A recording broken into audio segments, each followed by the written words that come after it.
Hi hello నమస్తే welcome to ride with Prakash. అందరూ ఎలా ఉన్నారు? బాగున్నారా? సో ఇప్పుడు మన వారణాసిలో ముఖ్యమైన ఘాట్లలో ఒక ప్రాచీనమైన ఘాట్, అలాగే పర్యాటకులకు అతి ఇష్టమైన ఘాట్ని మనం ఈరోజు చూద్దాం. ఆ ఘాటే అస్సీ ఘాట్. వారణాసికి దక్షిణ కొనలో ఉన్న ఈ అస్సీ ఘాట్ నగరంలోనే ప్రసిద్ధ ఘాట్లలో ఒకటిగా ఉంటుంది.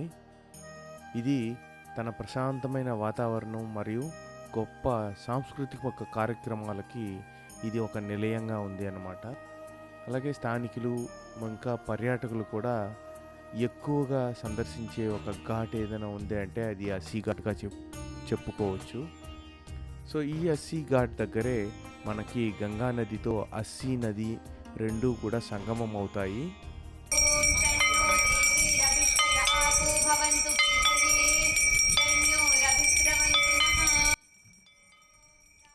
ఈ అస్సీ ఘాట్ వద్దకి ప్రతిరోజు వేలాది మంది ప్రజలు ఉదయపు గంగా హారతితో పాటు సాయంత్రం గంగా హారతిని ఆస్వాదించడానికి అస్సీ ఘాట్ని సందర్శించి గంటల తడిపడి ఇక్కడ ఆనందంగా గడుపుతారు. ఇక్కడ ప్రతిరోజు వేసవి కాలంలో అయితే ఉదయం 5 గంటలకి, శీతాకాలంలో అయితే ఉదయం 5:30 ఉదయం గంగా హారతి ఇవ్వడం జరుగుతుంది. అలాగే సాయంత్రం పూట వేసవి కాలంలో 6:30కి అంటే 6:30 అలాగే శీతాకాలం నుంచి సాయంత్రం 6 గంటలకైతే గంగా హారతిని ఇవ్వడం జరుగుతుంది. ఈ గంగా హారతి అనేది సుమారు 45 నిమిషాల పాటు జరుగుతుంది. ఈ గంగా హారతి అనేది వారణాసిలో భక్తుల యొక్క భక్తికి, వాళ్ళ లోకల్స్ యొక్క ఆనందాలకి ప్రతిరూపంగా ఉండే అద్భుతమైన దృశ్యం అన్నమాట. ఇది మన చుట్టూ ఉండే దైవ సాన్నిధ్యాన్ని కూడా బాగా అనుభూతి చెందేలా చేస్తుంది. అలాగే చరిత్ర పొడవునా మన పూర్వీకులు కూడా ఈ గంగా హారతిని, దాని యొక్క సంప్రదాయాన్ని చాలా నిష్టగా కాపాడుకుంటూ వచ్చారు. ప్రస్తుత తరం కూడా అదే నిష్ట నియమాలతో ఈ గంగా హారతిని కొనసాగిస్తూ వస్తున్నారు. సో ఈ గంగా హారతి అనేది ప్రతి యాత్రికుడి కూడా తప్పకుండా చూడవలసిన ఒక ప్రధానమైన ఘట్టం వారణాసిలో. दिग्विष्णुरधिपतिः कल्माषग्रीवो रक्षितात् विरुधैषवः तेभ्यो नमोऽधिपतिभ्यो नमो रक्षितृभ्यो नमैषुभ्यो नमहेभ्यो अस्तु योऽस्मान्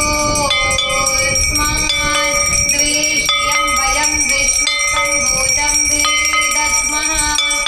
ॐ दिग्बृहस्पतिरधिपतिः श्रित्रो रक्षिता तेभ्यो नमोऽधिपतिभ्यो नमो रक्षद्भ्यो नमैषुभ्यो नमहेभ्यो अस्तु योऽस्मान् द्वेष्यं वयं विष्णुसम्भूतं वेदस्मः। ॐ वयं तमसत्त्वः पश्यन्तौ उत्तरम्. ఈ గంగా హారతి నిర్వహించే పురోహితులు సాంప్రదాయ వస్త్రధారణలో ధోతి, కుర్తా ధరించి వాటికి పొడవైన గంచా అంటే మనం తువ్వాలు లాంటిది ఒకటి గట్టిగా కట్టుకోవడంతో హారతి ప్రారంభమవుతుంది అనే సూచనలను అయితే మనకు ఇస్తారన్నమాట. దాని తర్వాత వారు 5 ఎత్తైన పలకలను అక్కడ ఏర్పాటు చేసి ఉంటారు. సో దాని మీదకి చేరుకొని గంగా హారతికి కావలసిన ఇత్తడి దీపం, గంగాదేవి విగ్రహం, పువ్వులు, అగరబత్తులు, సాంబ్రాణి, కర్పూరం వంటి పూజా సామాగ్రిని సమీకరిస్తారు. ఈ గంగా హారతి అక్కడ గంగోత్రి సేవా సమితి అనే ఒక పురోహితుల సంఘం ద్వారా నిర్వహించబడుతుంది. ఈ సేవా సమితి ద్వారా నియమించబడ్డ పురోహితుని నాయకత్వంలో వేదాలు మరియు ఉపనిషత్తులలో జ్ఞానవంతులైన పండితులు ఈ హారతిని నిర్వహిస్తారు. ఈ గంగా హారతి పవిత్ర మంత్రాలను లయబద్ధంగా పఠిస్తూ సాంప్రదాయ ఇత్తడి దీపాలను వెలిగించడంతో ఈ కార్యక్రమం ప్రారంభమవుతుంది. కొందరు పురోహితులు వాతావరణాన్ని పవిత్రం చేయడానికి శంఖారావం ఊదితే, ఇంకొంతమంది గంగామాతను గౌరవిస్తూ అగరబత్తులను ఊపుతూ ఉంటారు. ఈ ప్రారంభ మంత్రాల పఠనం పూర్తయిన తర్వాత పురోహితులు కర్పూరంతో ఇత్తడి దీపాలను వెలిగించి గంగామాతకు హారతి ఇస్తారు. మంత్రముగ్ధుల్ని చేసే ఈ హారతి అక్కడి వాతావరణాన్ని స్వచ్ఛత మరియు ప్రశాంతతతో నింపి దానిని చూసిన వారందరిపైన ఒక చెరగని ముద్రని వేస్తుంది. पृथिवीषु चेतुना स्वस्तये वायुमुपब्रह्महै सोमं स्वस्ति भुवनस्य यस्पतिः बृहस्पतिं सर्वगणं स्वस्तये. అలాగే ఈ అస్సీ ఘాట్లోనే ఉదయం పూట సుబహే బనారస్ అనే ఒక కార్యక్రమం కూడా జరుగుతుంది. ఉత్తరప్రదేశ్ రాష్ట్ర ప్రభుత్వం ఈ కార్యక్రమాన్ని 2014 నవంబర్ 24న ప్రారంభించడం జరిగింది.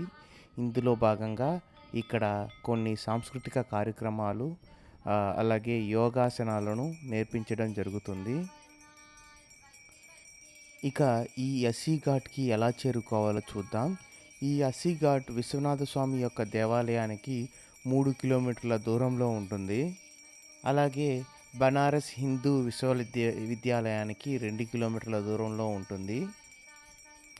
ఈ ఘాట్కు చేరుకోవడానికి అన్ని రైల్వే స్టేషన్ల నుంచి అలాగే విమానాశ్రయం కానీ బస్టాండ్ నుంచి కానీ విరివిగా మనకి బస్సుల సౌకర్యం లేదా ఆటోల సౌకర్యం అనేది ఉంటుంది. మీరు రైల్వే స్టేషన్ కానీ బస్టాండ్ నుంచి కానీ ఇక్కడికి చేరుకోవాలంటే అక్కడ షేరింగ్ ఆటోలు కూడా దొరుకుతాయి.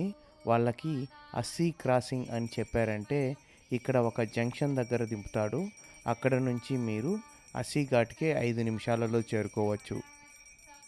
అలాగే మీకు ప్రస్తుతం గంగా ఘాట్ నుంచి కానీ మణికర్ణికా ఘాట్ నుంచి కానీ అలాగే ఫేమస్ అయిన దశస్వమేధ ఘాట్ నుంచి కానీ మనకి అస్సీ ఘాట్కి బోటు సదుపాయం కూడా ఉంటుంది.